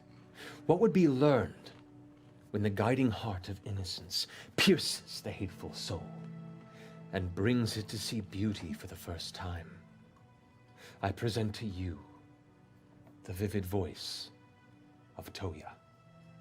And as Gustav backs away, the devil toad struggling against the chains, a soft, faint voice begins to slowly emanate from the air. That's not right. That's not right. Eyes previously locked on the frightening creature now seek a source and find atop a platform within the chamber, high up on a small platform set against the apex of the pole. A young dwarven girl, maybe 12 years of age. Her braided golden hair clasped in her hands at her side, a white dress obscuring her feet. She sings with a mystifying, mature voice that pierces your heart with joy, unexpectedly and uncontrollably. The crowd audibly gasps as one. The entrancing song of this girl bringing every person into this music. The devil toad stops struggling against the chains, seemingly caught by the sound of her voice. Its face drops into a soft smile as it slowly walks toward the base of the pole and sits. The half-orc and the fool drop the chains and back away, leaving the beast free in this rapture.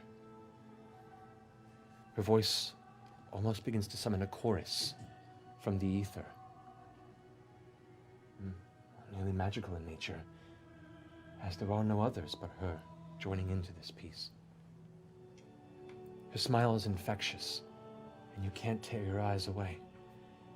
You only now realize the tears down your cheeks, but you cannot break your gaze. From the front row of the audience on the left, a man stands up, his arms outstretched towards her.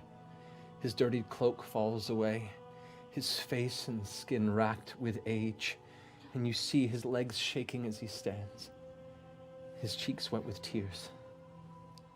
He shouts, "Ah!" His arms drop and clutch his chest. gurgles a burst of vocal pain once more, and the folks nearest to him begin to lean away as he begins to shake.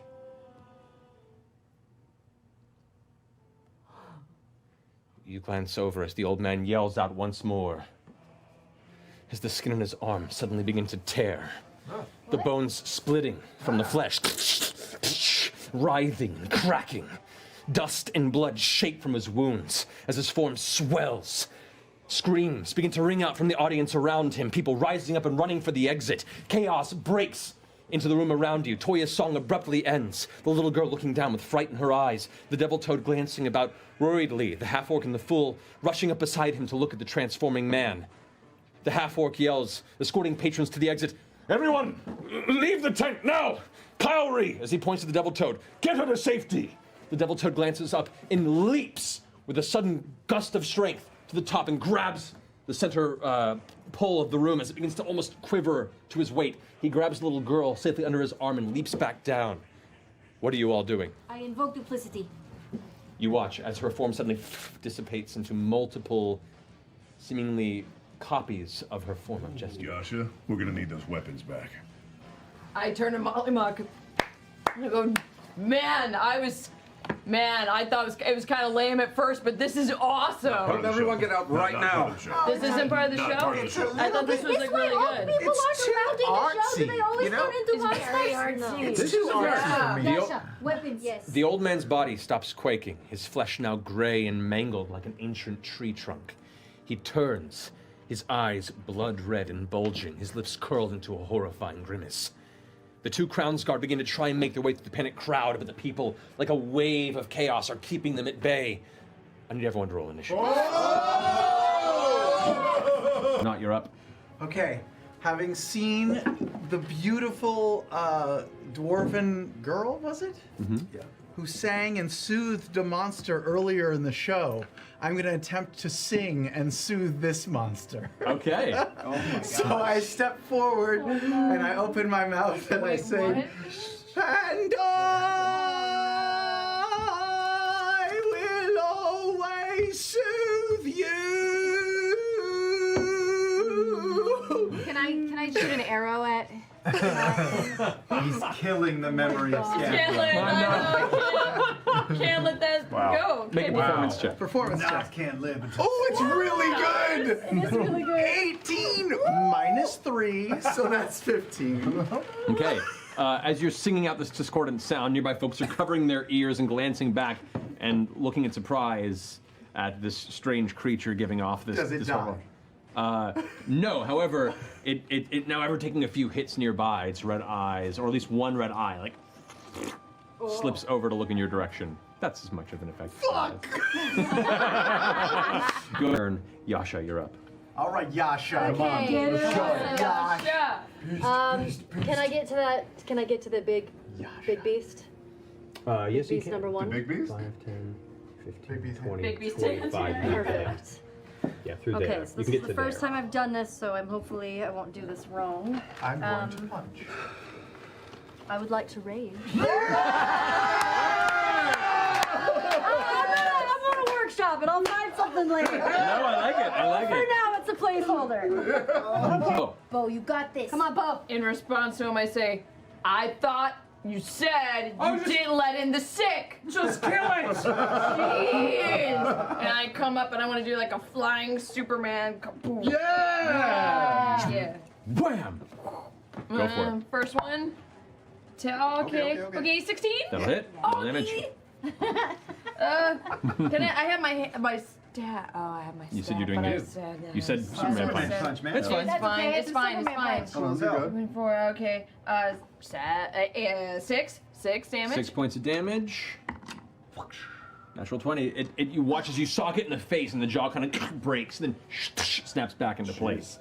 As you land, pulling it back, you can see some of the teeth are actually stuck in your fist as you pull back and have broken off into your knuckles. I go, oh, come on. I'm going to use my other key point to do flurry of blows again. Go for it. Two And I'm more going to strikes. like try and punch him right in the bridge, like with what's his teeth With the that were in my remainder face. of With the his remainder of his teeth. Her teeth, technically. Trying to put it back. This is the woman that was killed originally. Oh, I'll be like, you were so pretty too. Go for it. Two more strikes. Two more strikes. 19 yeah, 19 and yeah, 18, yeah. natural. Yeah, we'll say those and hits. You don't know then, that okay. That's a really pretty guy. I know they're all. 8, 12, I think that's 13 damage. Okay. Natural one, no. So the first, the second punch, you swing wide and hit the side of the head, and the neck kind of snaps, and it's now stuck in a sideways position as it turns the jaw. It pulls back. One of its like weirdly swollen clawed hands, ready to go ahead and go for that like open wound in your gut. And as it does, how do you want to do this?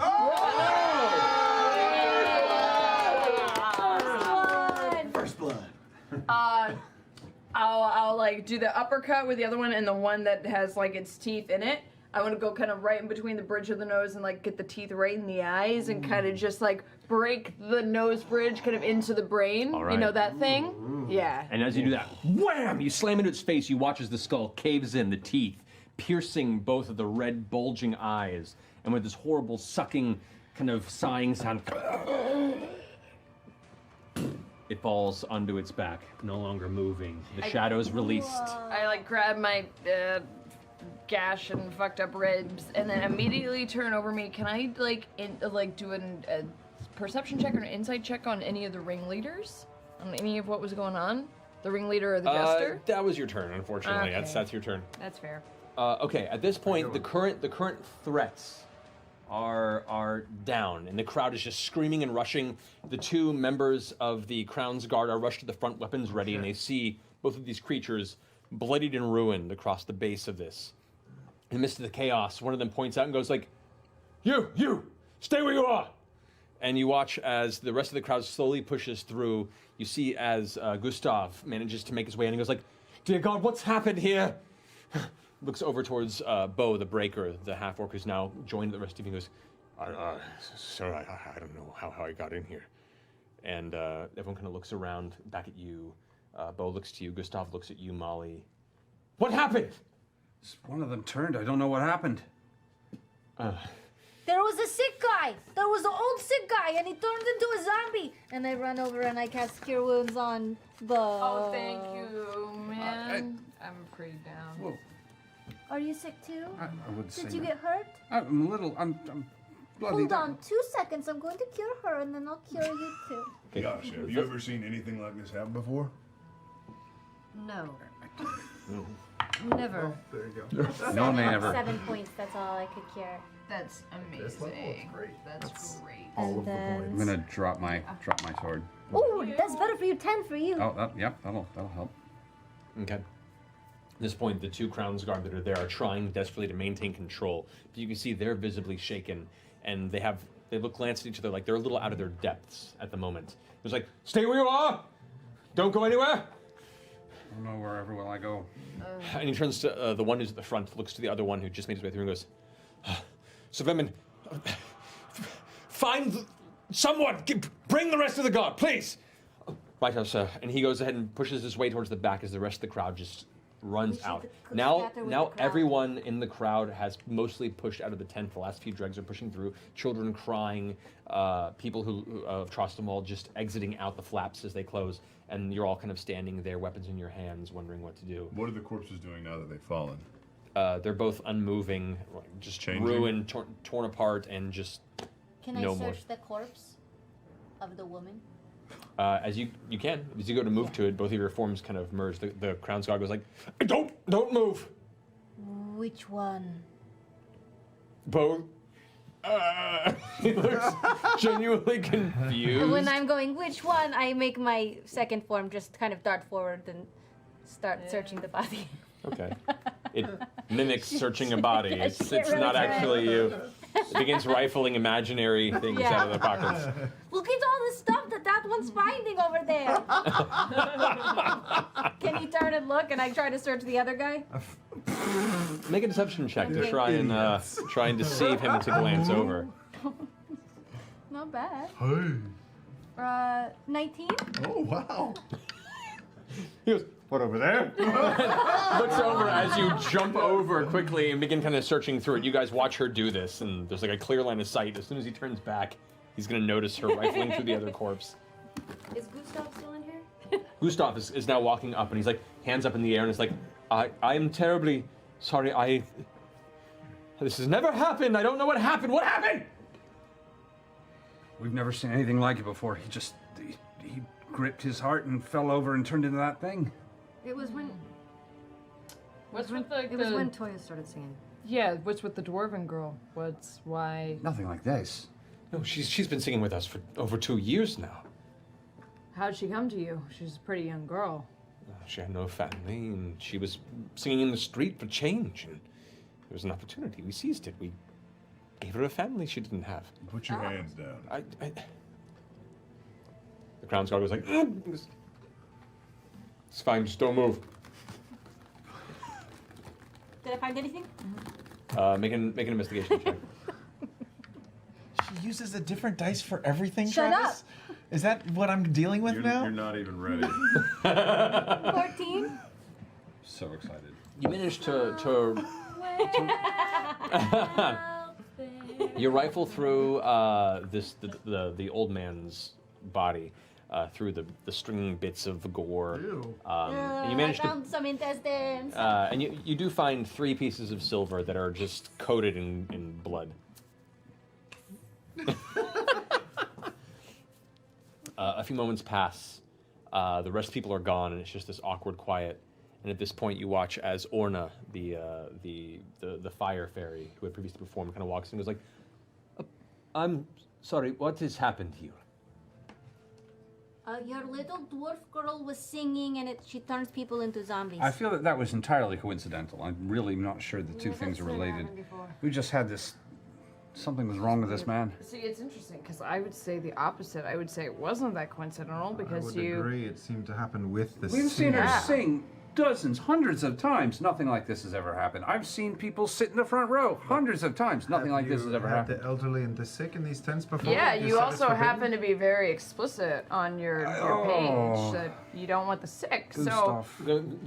At this motion, Gustav goes, "It's generally just because we want to promote a space of welcoming cleanliness, and when we're working amongst the outskirts of the Empire, we don't want to bring an element that reminds you of death and You hate adventure." old people so much. Well, we're just People hate old we're in people. We're just- entertainment. We have to be cautious. The single Crown's Guard guy who's sitting there with his weapon out is just like, you can see him like shaking almost. He's never had to deal with anything like this before, and he's like, Hold up. I've never seen that one before. He looks really suspicious. towards him. No, the guy behind him. He does look suspicious. Make a deception check. Sure. 8. He goes, "Don't try that on me. I've been doing this for over 10 years. I can tell. I cast wait, look at him. thaumaturgy. Yeah, I cast thaumaturgy and make it sound like there's a sound coming from behind him too. Make a sleight of hand check to see if you can cast the spell subtly enough for him not to notice. Poor guard. Natural one. Oh, as you attempt to cast the spell, a little bit of spittle gets caught in your windpipe, and you begin to cough uncontrollably. It just falls away. She's not associated There's with a that. popcorn that I ate earlier. Where'd that go? You should know that whatever happened to that first man, when he attacked the woman, she caught whatever he had. And that is extremely worrying. Nobody touched that body. And he looks back and sees you coughing over the corpse of the guy's like, don't touch that body!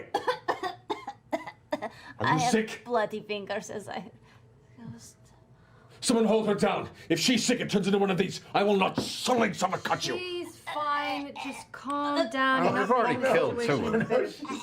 He's definitely sick. Make a deception check. Definitely turning sick. Oh, it's cocked. cocked, unfortunately. That was a good one. Oh, well. 16? 16. His face goes white and he goes, "Kill the thing!" and rushes forward, blade held above. I'm I running. take out my great I sword. run to intercept. You're gonna kill a guard? Stop.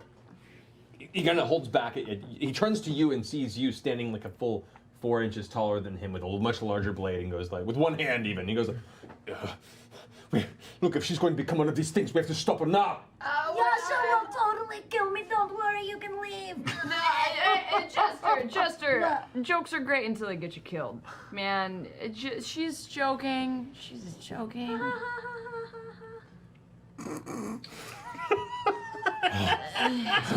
He like rubs his eyes. You can see him like now that he's closer to you, you can see he's sweating.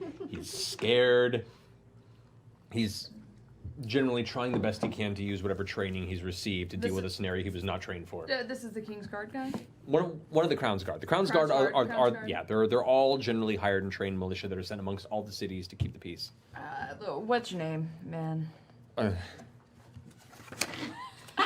Yeah. Wow, he's really shook up. Yeah, James. Oh, what's James? Flynn. Flynn.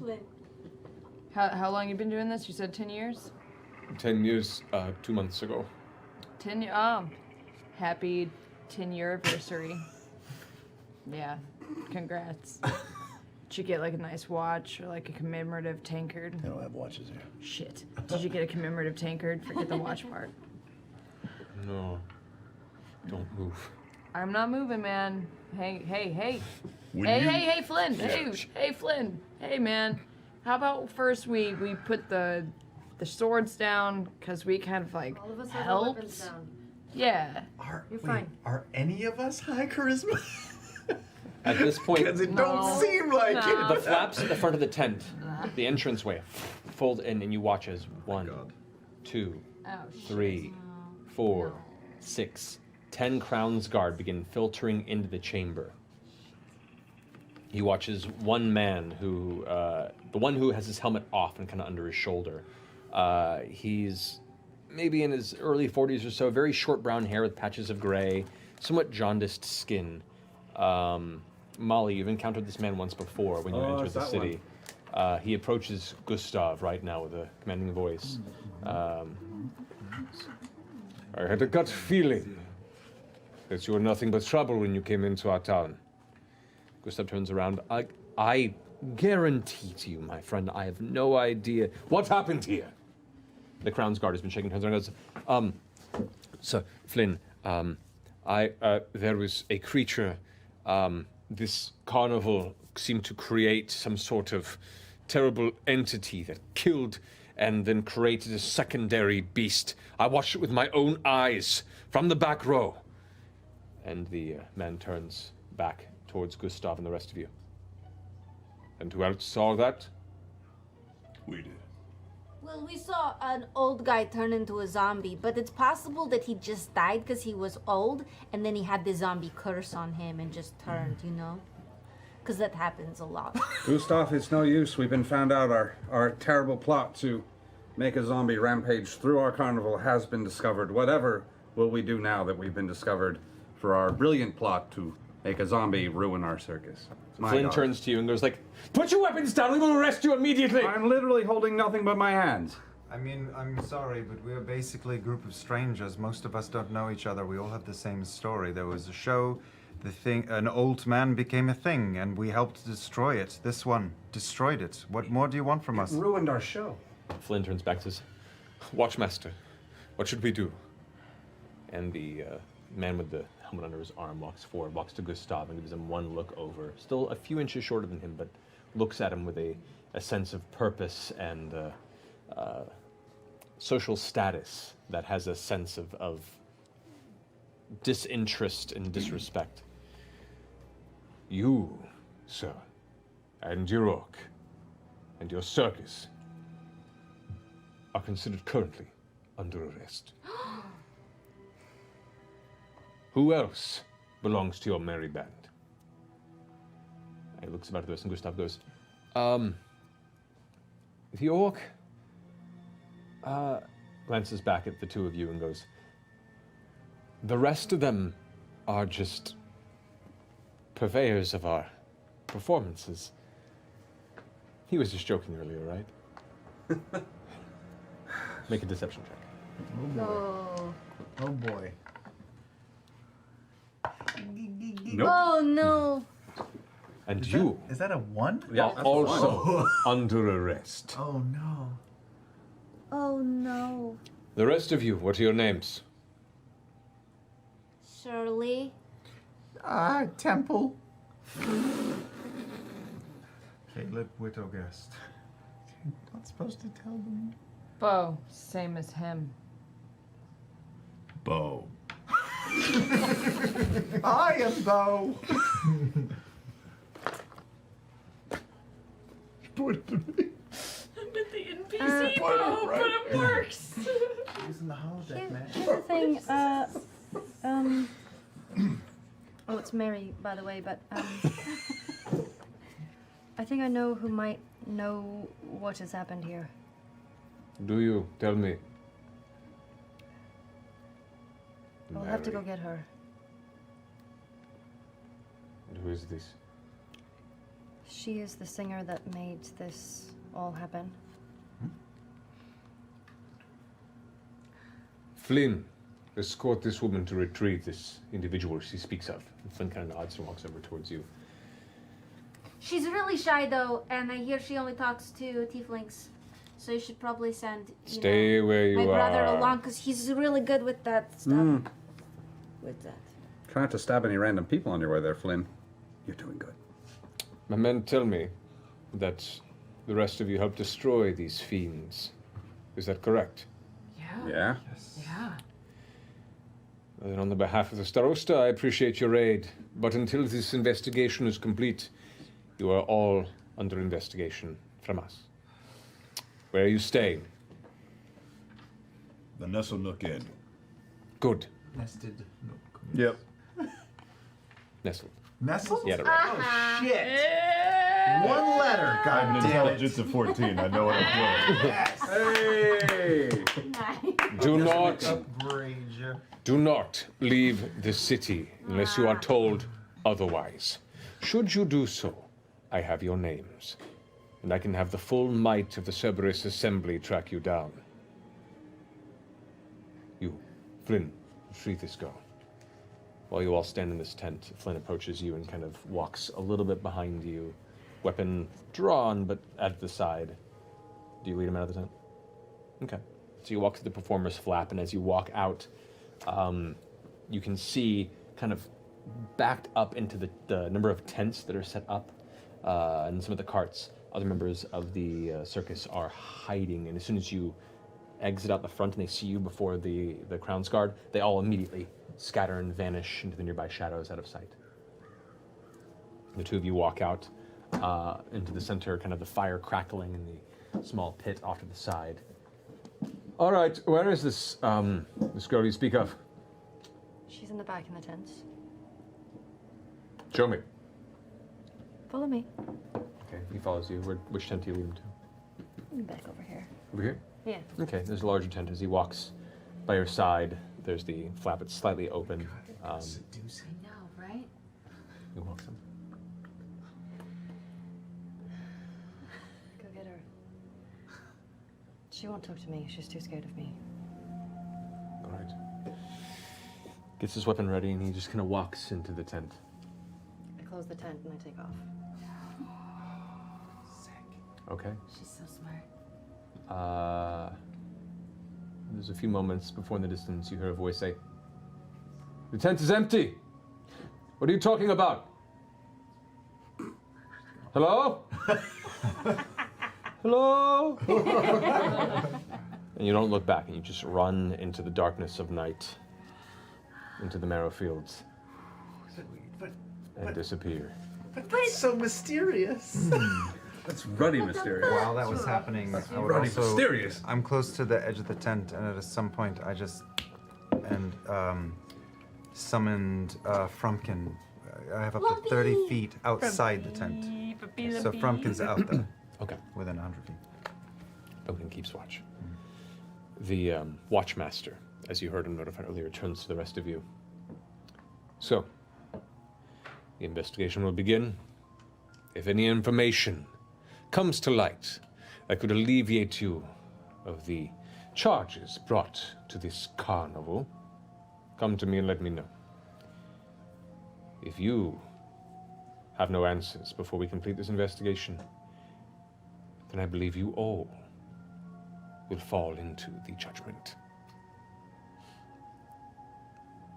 Next time we don't help. That's what it comes down to. I know, we got paid the Just first get the time fuck we out. helped, and then we got arrested the second Yeah. time. I don't know what lesson Just to say learn. okay from and this. let's leave. Yeah, yeah.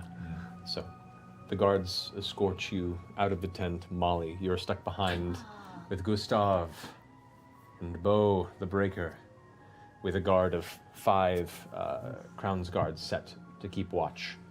As the rest of you are set to the city, the Watchmaster turns once more and says, "Remember, you flee. I'll find you."